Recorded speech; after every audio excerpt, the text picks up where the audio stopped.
Hello, my name is Linda Williamson, and today we're talking with Cathy Carlino. So nice to be here with you, Linda. It's great to have you. Thank you. Would you be able to talk about the Senior Centre with us? Certainly. It's definitely a subject that I enjoy, and I've been growing with it for the last few years. The Schreiber Senior Centre came to be in 2018. I was hired in September of 2018, but my interest with seniors was a couple years prior to that. I started with the VON stretch program, and I started on a lark. Somebody suggested that I go out. At that point, I hadn't been really working outside the home. I raised 4 children. I've been married for 40 years here in Schreiber, Ontario, and really there was just no time to work outside the home.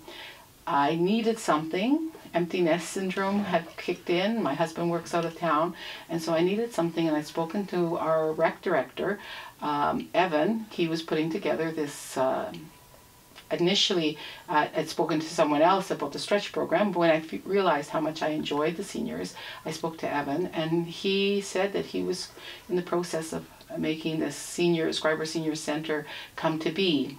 And remembering that in our day we had the Chimo Club. And we didn't want to emulate the Chimo Club, although I do believe they did have a lot of fun.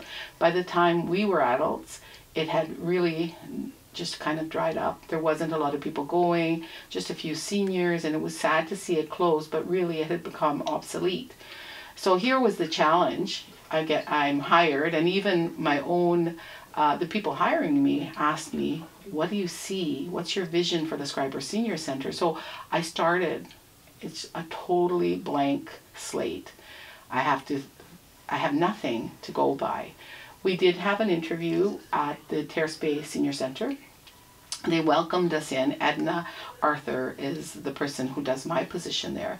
And at that point, we had Shelley Long as well, who shortly thereafter passed away. But they were able to show us the possibilities of where the Schreiber Senior Centre could go. Although I do remember, and I'm sure Evan remembers, we looked at each other and saying, we're never going to have that. So here we are, flash forward 2.5 years, and our membership is strong. It's so strong, Linda. Like, we're at 320 members at the end of October. There's a couple of members that are under 50, because if your spouse or partner is over 50, then they can join as an associate member. So we do have a couple that are under. The majority, I would say, land probably about 60 upwards of that. We do have a few 90-year-olds that are active and vibrant and happy and participate, and they're usually the first ones who renew their membership. It's hysterical. I can't even say how much fun we've had with them, and even though I started at 2018 to work at the ripe old age at that point of 58, I don't know when I'm going to retire because I'm having too much fun. That's awesome. What are some of the upcoming events and activities that are planned? So we've had to work our way through COVID. For the last 1.5 years, I believe it was March 2020, I realized that they were shutting down the centre. I don't even think they informed me that the centre was closing. So we have to find a way to keep connected with our members. And we did that virtually. We have a virtual bingo that's ongoing. And in order to save money, because it's always, I have a budget, but we're always trying to be fiscally responsible. We went ahead and we decided it was cheaper to send the bingo cards for the entire community of Schreiber rather than do an individual stamp. I think the cost was $60, $65 versus over $100. So we did that, and the reception was amazing. We also have members that are in Rossport and Terrace Bay, so they all receive their own bingo cards, and we have to address those individually. But we want them to feel welcome as well. So of course we're going to do that extra step. The bingos, although it's mostly bragging rights, some of the times it's $100, usually $100 gift card to Costas. Some of the times people hand it back and ask us, or they'll hand it to the food bank. So it's really not about the prize. It is about being able to say, hey, I won. And we have 4, because we're dealing from 50 to 90 plus. So we had to make sure that we had all bases covered. So it goes on Facebook. Then we have 4 of our committee members who have agreed to let their phone number stand, and people call in. So then again, another form of outreach where these people are able to call and have a little chat with them. And they have their favorite person that they call. And if this person happens to have an appointment, they go on to the next favorite person. So it is a form of engagement, and we were glad to be able to do that. I think that's part of where we've had so much success. I also use a lot of Facebook posting. I think that you have to keep the communication going, but it can't be exclusively that, because I have people who don't use the computer at all. So we do, for example, the good ladies that phone. We also have an email a set of numbers of email addresses. They all get an email, and we put posters up as well, and word of mouth for sure. So that's been how we've muddled through COVID. And there's been lots of silver linings.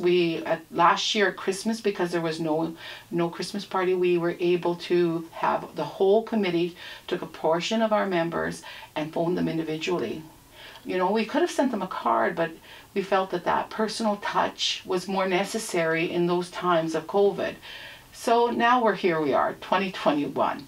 It's only been probably October since we've started doing in-person programming. The response to the in-person programming is slow.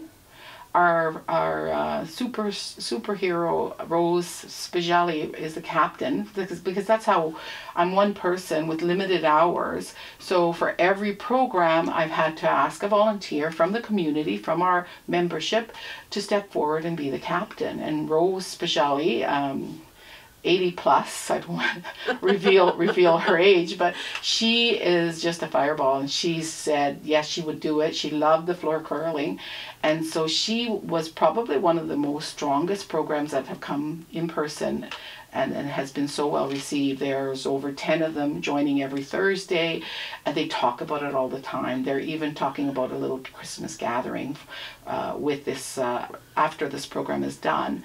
Pickleball's been beat up a little bit. Initially with pickleball, when I first started in 2019, it was 20 people, 25 people. We were trying to find ways to keep them busy while the other people were playing pickleball. But the last little bit, again, starting in October, end of October, it hasn't been as well received, but there still are some followers, and we'll continue to offer the programs and just wait and see what happens. Sometimes I had people not show up to another program because it was too slippery. It's a reality, right? And there's no birds, so we lose some to that. Once COVID goes away, we lose some to that. So yeah, it's other programs. I'm many partnerships with the library. We've been able to do partnerships with them, gardening programs.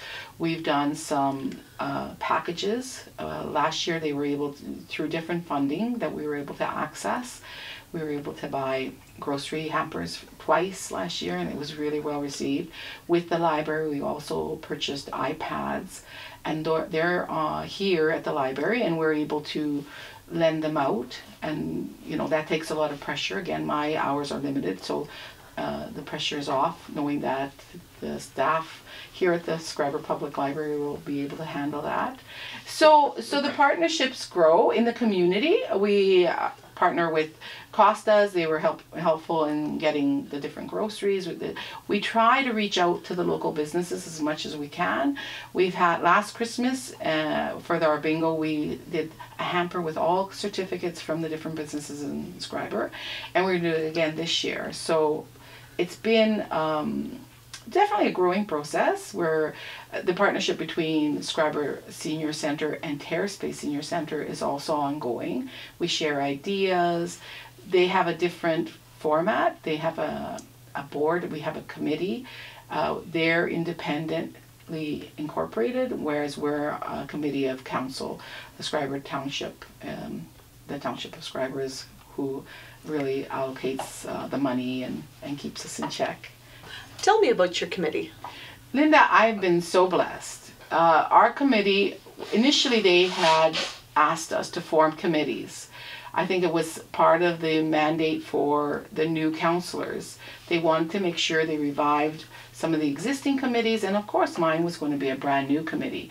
And I've been so blessed. People have reached out even before I've asked them.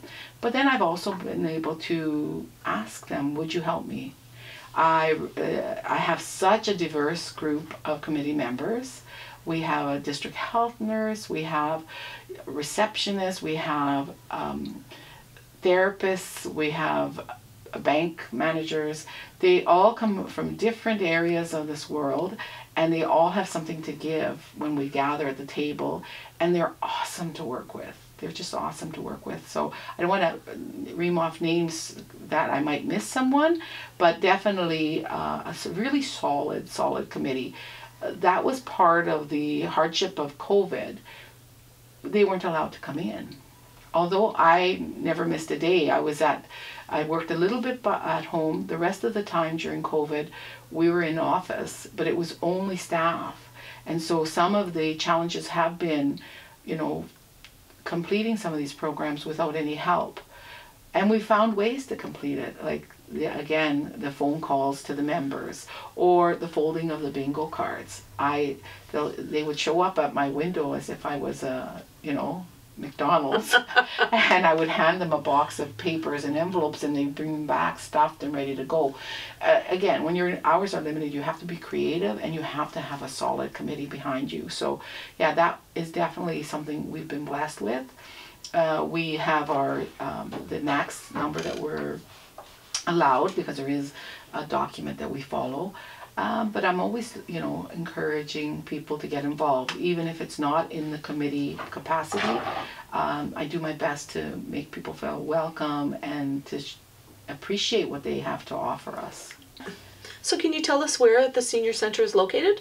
We've been pretty lucky. There was a school that was just renovated. Most people remember it as Schreiber High School. And it was renovated, and the half of it was for the municipal offices that they required, and the other half was hoped that it would be rented out. And initially it was for a while, and then eventually, with the community shrinking, that was something that ceased to be. And again, Evan and Donna Mikulak together came up with this idea that they could turn that whole section into Schreiber Senior Centre. So we have 2 beautiful rooms with a kitchen, not a fully functional kitchen. We could use a stove, so we'd never be able to really cook there. But we have access to the gym, and we have access to other rooms. And because we are a committee of council, we have access to the rec center. So with the growth, again, so we started in 2018. By the end of 2019, I believe we're at 130 members. By the end of 2020, we're at 235 members. By the end of October of this year, we're at 320. So we have to rethink things. Initially, like before COVID, we were having lunches. The lunches can no longer be facilitated in our center. Smaller lunches, yes, but not one where you're asking the whole membership if they want to participate. And so in the new year, in 2022, it's our hope that we'll do a few lunches, and we'll do it right at the rec center. And then we have the capabilities of social distancing. We have the kitchen there, it's all been approved, so we can do some fun cooking there. We have had fun already, like, again, just prior to COVID, we were having the lunches at our regular center, but we also had an amazing chicken cutlet tea as a fundraiser.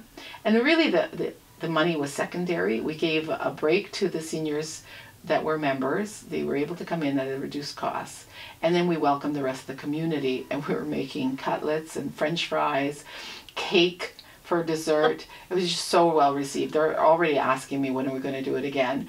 Another time we had decided we'd do a double whammy, so we'd have a program. The program was making pierogies or making cabbage rolls. And so we had the 10 members come out and help us. So you have, and everyone we'll never have the same cabbage rolls, I can guarantee you, because it was everyone's different input to making these cabbage rolls. And so they were able to pulled together their ideas, and we made the cabbage rolls. We froze the cabbage rolls. We made 50 dozen pierogies. We froze those as well, and then we got shut down. So, you know, when you get lemons, you make lemonade. And we decided we wanted, again, another form of outreach. We divided whatever we had, and it would make 80 meals. So as a member, you would receive 3 cabbage rolls and half dozen pierogies. And people came, and it was like a drive-through, because we're not allowed to let them into the building, but they would drive through the back door and pick up theirs, and we're so impressed. And so 80 meals went like this. Now my committee is saying, when are we going to do it again? And let's see if we can do it so we can actually feed them this time. So those are a couple of the ideas that we have for next year, for sure. We also have been blessed the end of this year, which it will be implemented in 2022, was extra funding to enhance our COVID programming and even hybrid programming. And hybrid, what I'm talking about is that you would have partially live streaming, but there'd also be a space in there that you could possibly have people come in, which is kind of exciting too. The one will be our chair yoga. We had chair yoga last year, and it was, again, a way to keep people busy through COVID. We worked with Colleen Dolce from Thunder Bay. She specializes in seniors. She works in several of the senior centers in Thunder Bay, and so she's able to live stream. We do a Zoom, and it's been a challenge, but we've managed to teach some of our seniors, and we have older seniors that have participated, and so that's been pretty well received. And we're going to be doing that next year, twice a week, for probably around a year's time. And the twice a week would be once at around 1 o'clock, and then the second one would be a different day, but in the evening. Therefore, allowing both people that work and don't work to participate in the program. Second thing that we're talking about doing is the cooking class. So again, we're looking to find as famous a cook we can find, and that's still in the works.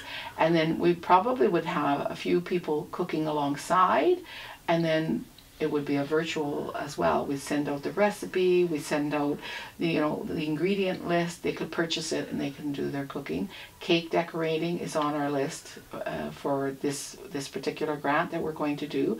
And again, we've got several that we can reach out to and see if they come in and teach people some techniques that you've always wanted to. And fundamentally, the biggest part of this is fun. We just want them to have fun. It's no pressure. It's not supposed to be pressure that they have to be the best at these activities, but that they're having fun. And so that has been, there's also going to be some media things purchased, so they're going to be able to do some of their similar things like this, so they can do their own interviews. And that, again, we'll be partnering with the library, so they'll be able to keep track of the equipment that we buy. So yeah, a lot of exciting things going down the pipeline, and other things that we're talking about applying for as well. So that's ongoing. The only way to keep the projects that we've been doing going is to continually apply and rethink and talk to our committee members and talk to our members. I pride myself on being open. I'm not only talking to them during my work hours. It's nothing for them to either video chat with me on the computer, which I'm so proud that they've come to that, or phone call, or whatever activities that we take part in. There's always going to be someone talking to me. The other thing I forgot to mention was a partnership with the VON, the Victoria Order of Nurses. It's where, if you remember at the beginning of our chat, that's where I started. So that's an in-person program right now. We keep our social distancing, so we've had to do some tweaking of the program to make it successful. But I have 39, Linda, 39 members registered for this now. Of the 39, this is week 3. We're just finishing off week 3, and we've had at least 15 people participate. That's Monday, Wednesdays, and Friday, and at least 15 people each time. So I'm really quite proud of them, and that they, you know, even in the cold and the icy weather, they're still packing it up and they're coming out and they just love seeing each other. We try to keep it really light. Going back to an exercise program after not having done exercise, or that form of exercise anyways, for a year and a half was a challenge for all of us. And they know, because I groan and laugh and poke fun throughout the program. So that partnership has been particularly valuable. My wage for that particular program is funded by the Victoria Order of Nurses, and we have to comply with the very strict guidelines as far as COVID goes.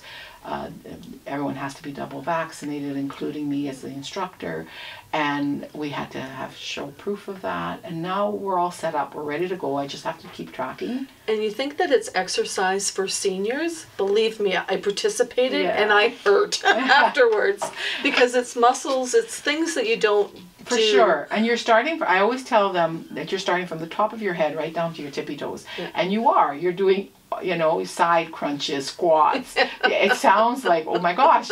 And you're saying, can these seniors handle it? But they can. They're better than somebody my age. I was very impressed with the seniors doing it. But it was a great program. I just wish that I could continue. Yes. Well, you never know how life's going to lead us, and maybe it'll change and we'll be able to do it again with you. Yeah, definitely. We enjoyed having you.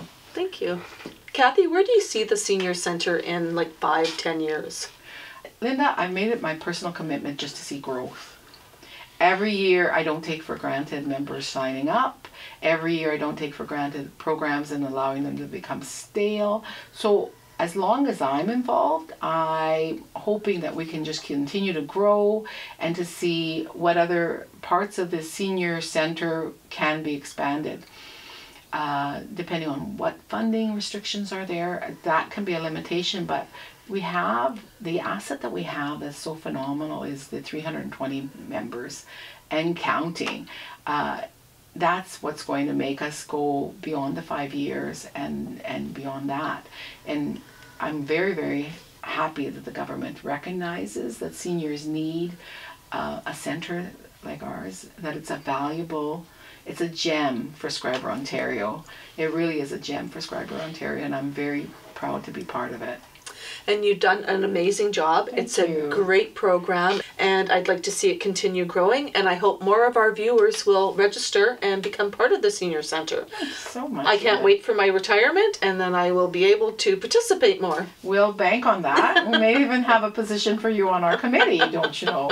And yes, I welcome everyone that wants to join at this point to get a hold of me, or just write at the municipal office.